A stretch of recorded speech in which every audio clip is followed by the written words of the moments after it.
Assalamualaikum warahmatullahi wabarakatuh, sahabat Bulan. Kali ini Bulan mau ajak bincang-bincang tentang bagaimana mengelola blog.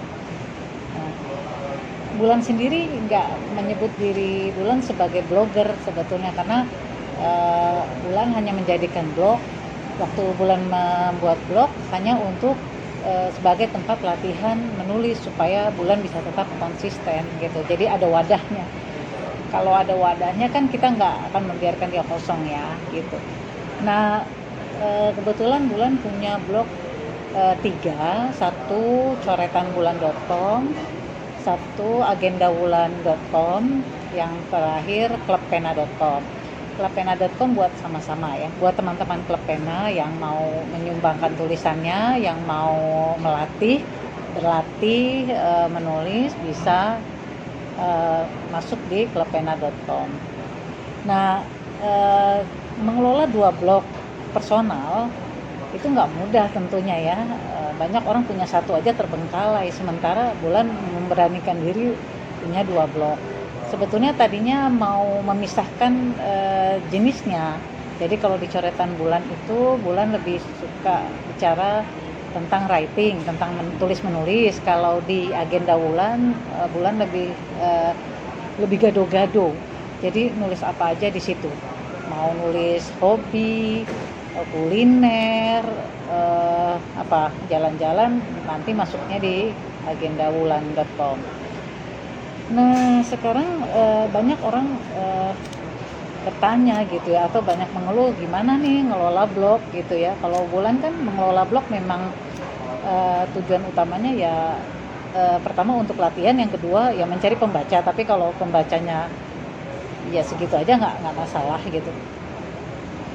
Bulan sih punya tips ya, punya tips bagaimana mengelola blog supaya dia nggak mati suri atau sekarat gitu ya, semangat di awal, di belakang kendor. Nah, mengatasinya ketika Bulan punya coretanbulan.com itu kan hanya masalah writing saja. Kadang-kadang Bulan bosen gitu, perlu ide-ide yang lain, makanya blog kedua dibuat gitu ya, blog gado-gado itu dibuat supaya nggak merasa bosan gitu. Nah, apa bedanya blog 1 dan blog 2? Blog coretan Bulan, Bulan memakai ilustrasi.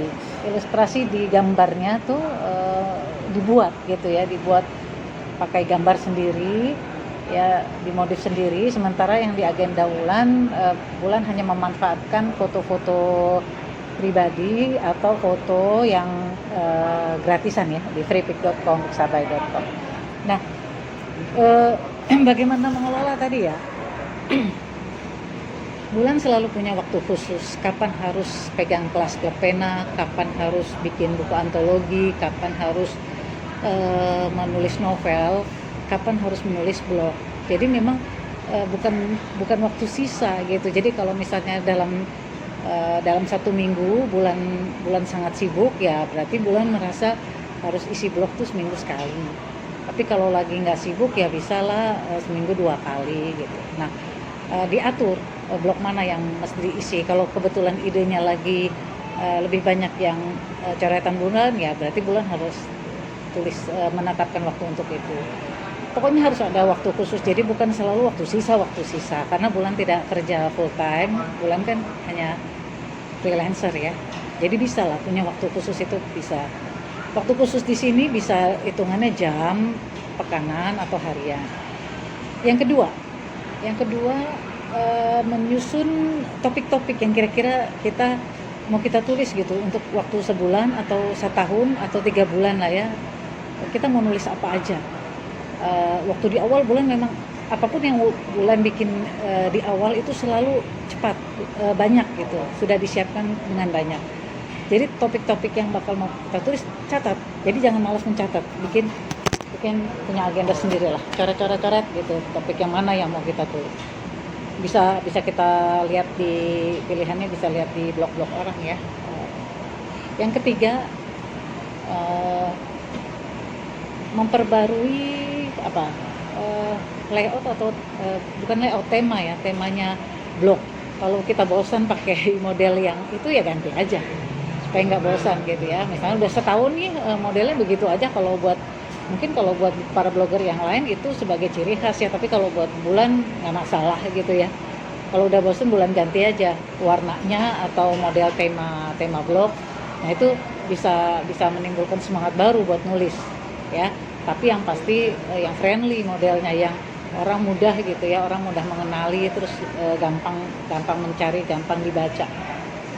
Yang keempat, membuat jadwal sebenarnya sama ya, tadi menyusun topik tadi. Nah kalau jadwal di sini lebih ke yang itu tadi, pekanan atau bulanan atau harian, itu jadwalnya jelas. Kadang-kadang di kalender itu udah dibulet-buletin, sudah dicatat gitu ya. Hari ini nulis untuk blog, hari ini nulis untuk antologi, hari ini nulis blog lagi, itu sudah ada di kalender. Nah yang terakhir, ini butuh usaha yang gigih nih. Kita ikut aja challenge atau tantangan. Tantangan ini biasanya diberikan oleh komunitas-komunitas para blogger ya. Jadi misalnya 10 hari menulis nonstop gitu, kita ikut. Nanti tema-temanya kan ditentukan, kan terpaksa tuh kita mikir, kita nulis.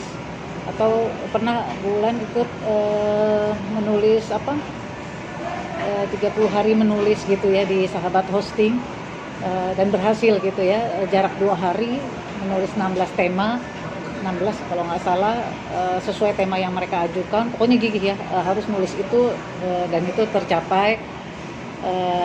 Dan insya Allah dalam Ramadan nanti bulan juga membuat challenge buat diri sendiri maupun teman-teman di Klub Pena, yaitu 29 hari menulis blog dengan tulisan bebas ya. Jadi teman-teman, tips dari bulan ini mungkin bisa ya. Jadi jangan sampai blog kita mati suri, sekarat, apalagi udah mati total gitu ya. Karena biasanya memang kita semangatnya di awal, makanya kumpul terus dengan para penulis yang punya semangat sama, yang punya semangat tinggi, supaya kita tertular. Itu aja tipsnya. Assalamualaikum warahmatullahi wabarakatuh.